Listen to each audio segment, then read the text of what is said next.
to the world premiere of the FX on Hulu limited series, Kindred. Based on the celebrated novel by Octavia E. Butler, a young, aspiring writer finds herself time-traveling between contemporary Los Angeles and a pre-Civil War slave plantation. What year is it? It's 1815. What?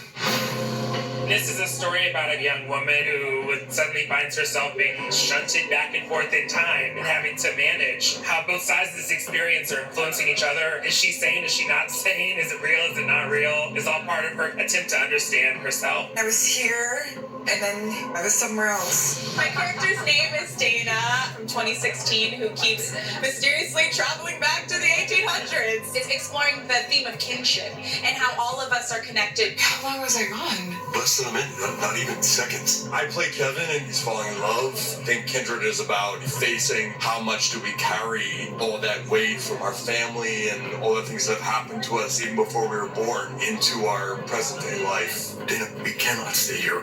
Dana? That's your slave's name? I play Tom Whalen, who's a plantation owner, and Dana meets the wrath of my character.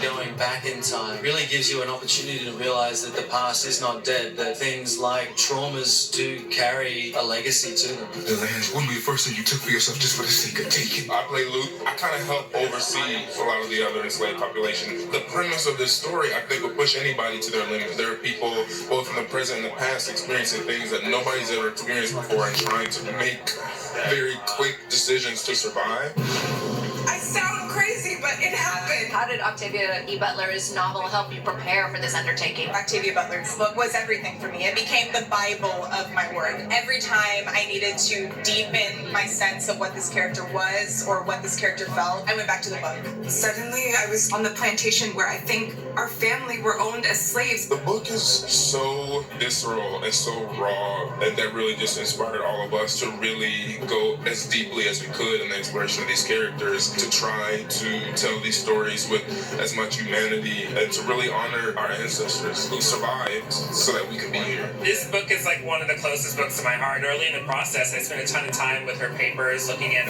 other drafts, fragments, immersing myself in the world that she'd built out. I feel like everything we tried to do was ingrained with her spirit, and hopefully it lands on the screen. Why are you here?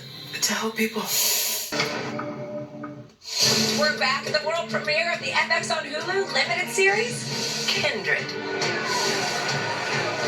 Stop! Looting!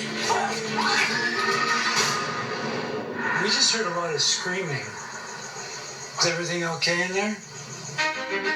How does this series explore power, race, and gender by placing a contemporary woman in the antebellum South? We're asking the viewer to ask themselves, like, what would you do? Like, how would you survive in this time period? And to think about ourselves as people who are living our own history right now we don't understand the implications of. You're going back. A white man. You don't want to see all the ways this place will change him. It's not just telling the history of Black women and Black people. It's really about a girl who can alter her ancestry. It's more of an empowerment. You need to learn to read on your own. What are you hoping the audience takes away from this genre-bending series? That our time on Earth is all connected through time and space and family, and the energy that we share with each other never dies. And I think that that's what I hope audiences will take away from the story. Something that Octavia ran through in her stories was that the most powerful thing that we can do is never be set in our ways. We all are capable of change. My mother is alive.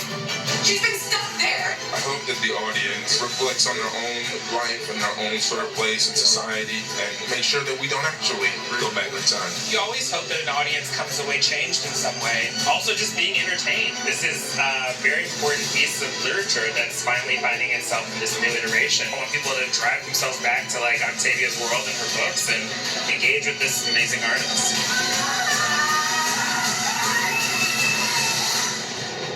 Whatever this is, it's real. For FXM, I'm Thomas Smiley. Thanks for watching.